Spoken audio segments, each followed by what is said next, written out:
Confession time. You know how every time you update one of your devices or you download a new app or whatever new invention or software that's just come out of Silicon Valley and into your hands, and then you have to click that box to acknowledge that you've read and then you accept their terms and conditions? You know that? Well, I've never once read them. Not once.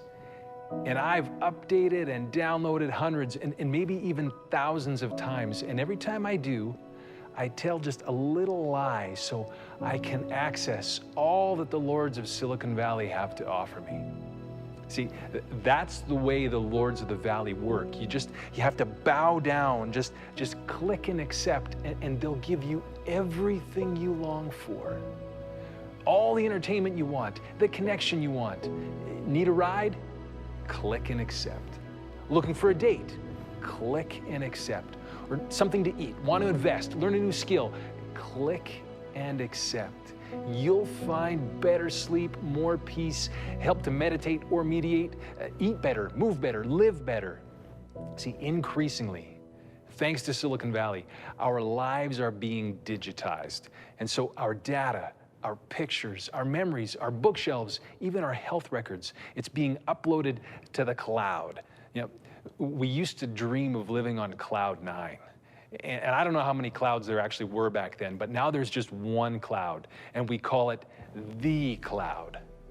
The Lords of the Valley can take you up to the cloud, to the life you dream of. Just click and accept. Of course, it's life on their terms. Life on their conditions that you click and accept. Their promise of the life you long for.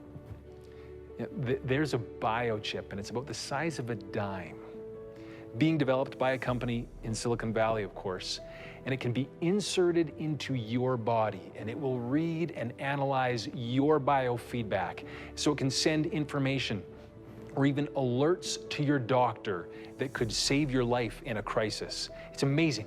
Click and accept. But here's the thing, though. Maybe a biochip can save your life in a crisis. That doesn't mean it makes your life worth living. That part, not in their terms and conditions. We're all looking for a life worth living. And so these days we might look to the cloud or to the Lords of the Valley, and you'd think this is new. It's not. See, what stands between the valley and the clouds? Mountains. Their promises, the terms and conditions, they're just one new way up very old mountains. The truth is, though, that in every day, there's someone or something offering a path up the mountain, the way to the life worth living. So we buy into something or other. You know, you might call yours a religion or a philosophy or ideology. Maybe for you it's written in the stars, or maybe you lean on something you think is more realistic, something practical like an investment plan, a dependable career choice, a degree program, a workout program, a deprogramming program. See, you might find your path in a spouse or a house like a warehouse or a penthouse, or maybe it's in the right clubhouse or the boathouse. You just got to try and stay out of the doghouse and the jailhouse. There are lots of ways, lots of paths up all the mountains we look to. But you know what they are? What we just heard Isaiah call them. Superstitions. Idols. We all look to something to make us whole, happy, wealthy, secure. Something to rescue us from the life we fear and into the life we long for. And we just have to accept the terms and conditions. The truth is, we put our terms, our conditions right back on it. We lean on them with all our might. We hope with everything we have that they'll deliver. We think that when we make it to the top, if we make it to the top, we'll get it. Whatever it is for you, whatever it is that you imagine is at the top of your mountain, and whatever you trust will get you there. Looks, money, intellect, maybe the right connections. What are you counting on? Will it deliver? What will make your life worth living? I think that question is agonizing people today more than ever because we have so many choices today.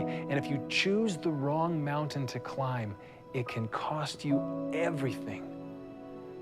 It's funny that in the day and age when we have more possible answers to these questions than ever before, more mountains to climb, that we're actually less settled about these things than ever before. Here's what I mean. Do you know what the #1 cause of death is in North America? It's heart disease.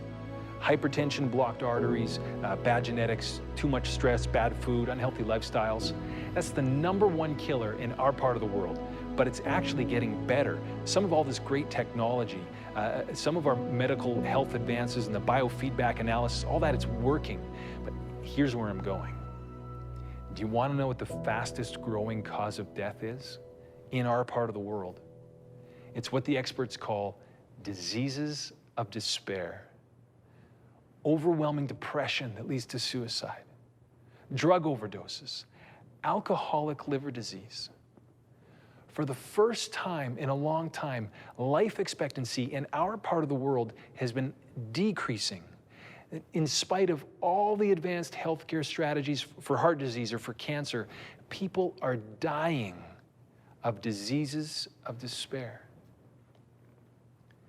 Heart disease, it's deadly. Turns out, so is a broken heart. And there's no app for that. Nothing you can click and accept. Besides, have you used any of these social media apps lately? Does it seem like people are getting happier? At times, I think it looks like they're getting more miserable than ever. I think it's that when we don't find what we're looking for on the mountain we choose to climb, we get so disappointed that we turn on each other. You've seen it. Look in the news. Look in any comment section online. Nation against nation, sure, but also neighbor against neighbor, or family member against family member, and not just the royal families or those famous families. It's our families. We pick up arms, weapons like the assault rifles earlier last month in Colorado and Atlanta. Bullets that pierce flesh and blood. But also our words. Words like daggers that pierce the soul. The poet once said, "Sticks and stones may break my bones, but words will make me go in the corner and cry by myself for hours." He's right. Here's the real problem behind diseases of despair. Also, behind the problems of heart disease. Behind all the problems that have us turning on each other, we are up against something that no technology can fix. It's a mountain the lords of the valley cannot help us climb. You can't escape it in the cloud. There's no biochip, there's no vaccine against it. There is a condition at work deep inside every one of us. And in spite of all the good things in the world, like time with loved ones or ice cream or great wine or cuddling with cute puppies, in spite of all of these things that make us happy, there are these other things that work in us. There are also competing desires in all of us. A desire to hurt others to make ourselves feel better, or to lie to cover up our mistakes and our missteps, or to take something that isn't ours. It's sin, and it's there. It's somewhere deep inside of all of us. And even if you could locate it and properly diagnose it so you could name it, there's no cure. It's deeper than genetics. Biofeedback can't tell you when it will rear its ugly head. It's deadly for all of us. Worse than cancer, worse than heart disease. This sin, it is the real condition of total despair. Now, you can try to escape it. You can climb all the mountains you want. Try and get higher and closer to the clouds. It hasn't worked yet. People have been trying that since the Tower of Babel. See, there's nothing high enough to get you away from it. Not Chief Mountain, not Kilimanjaro, not Everest. None of them will take you high enough and far enough away. There's hope, though. More than we really even know. See, Isaiah described the mountain we need over 2,700 years ago. See, what comes down from mountains? It's water. Cool, crystal clear water. It runs down and away from the mountains. It feeds our streams and our rivers. But Isaiah saw a day in the future when all people everywhere would find a single mountain stream, a stream of life that would reverse course and lead us all back up one mountain, the one mountain that we're all looking for, the one that makes life worth living, the mountain everyone can climb. And not that it's the best mountain or the biggest mountain, that it's the most impressive in appearance, none of that. It's the one mountain that brings high things down to earth. On this mountain, God himself comes down out of the cloud. God himself carves out the path for all of us to walk to find our way. The way, a way to this hope-filled life that matters, not despair-filled death that terrifies us. On that mountain, we find the answer to all of our disputes. Instead of picking up arms against each other, Isaiah sees us lending a hand to feed the world. That we'd turn AR-15s into threshing machines. That was once used to kill, now it gives life. So, in our loneliness, we find real family. In the darkness of despair, we discover real light. In the curses, we are blessed. Insurmountable debt is forgiven. Unforgivable sin forgotten. Instead of having to fight our way to the top came down to us. Isaiah talks about all those precious metals, the silver, the gold, all the treasures that we typically mine out of the mountain. But on this mountain, they're hardly worth anything, because on this mountain, the most precious thing is you. It's us. So one day, just like today in so many ways, but a day unlike any other, a day that divides history into before and after that day. On that day, he was exalted in the most unexpected way.